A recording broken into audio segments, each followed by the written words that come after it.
రైతులను ఇబ్బందులకు గురి చేయకుండా ధాన్య కొనుగోళ్లను వేగవంతం చేయాలని డిమాండ్ చేశారు. మాజీ మంత్రి కరీంనగర్ ఎమ్మెల్యే గంగుల కమలాకర్ కరీంనగర్ నియోజకవర్గంలో ఎమ్మెల్యే గంగుల కమలాకర్ పర్యటించారు. కొత్తపల్లి మండలం చింతకుంట వరిధాన్యం కొనుగోలు కేంద్రాన్ని ఆయన తనిఖీ చేశారు.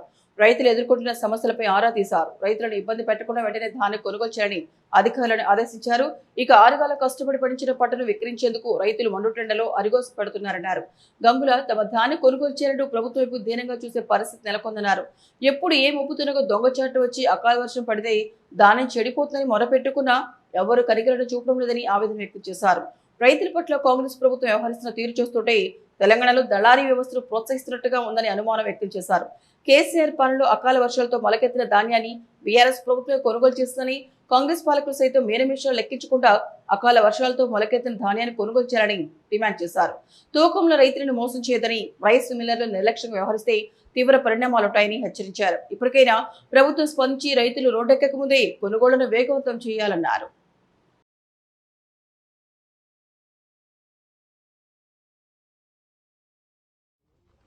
మండు టెండర్లలో రైతు అరగోస పడుతున్నాడు. 1 గంట అవుతుంది, 1 గంట పావైతుంది. రైతులు తన పండించిన పంటను రోడ్డు మీద వేసుకొని ప్రభుత్వం వైపు చూసే పరిస్థితి వచ్చింది. ఇంకొక 2-3 రోజులు చెడగొట్టే వానలు అయితే గిట్ట ఈ రైతు పండించిన ధాన్యం మొత్తం కూడా మొలకెత్తే పరిస్థితి వచ్చింది. రైతు రోడ్డు మీదకి వచ్చి మా పంట కొనండి అని చెప్పేసి ప్రభుత్వం మొరబెట్టుకునడంగా ఎవరికి కనికరం వస్తలేదు. మీరు పండించింది మేము ఎట్లా కొంటాము అట్లే, మేము ఏ ధర పెడితే ఏ గ్రేడ్ పెడితే ఆ గ్రేడ్కే కొనాలి. 40 కిలోల బ్యాగ్ మీరు 3 కిలోలు ఎక్కువ వేయాలి, 4 కిలోలు ఎక్కువ వేయాలి, 5 కిలోలు ఎక్కువ వేయాలి, మీ దగ్గర ఉంచుకుంటామని చెప్పి ప్రభుత్వం రైతులను చిన్న చూపు చూసే పరిస్థితి వచ్చింది. రైతు ఏం చేస్తాడు? బ్లాక్ మార్కెట్లో అమ్ముకోవాలి. అమ్ముకుంటే తక్కువ ధరకు వస్తుంది. ప్రభుత్వ బాధ్యత కదా, పండించిన పంట మొత్తం కొనేది ప్రభుత్వ బాధ్యత కదా.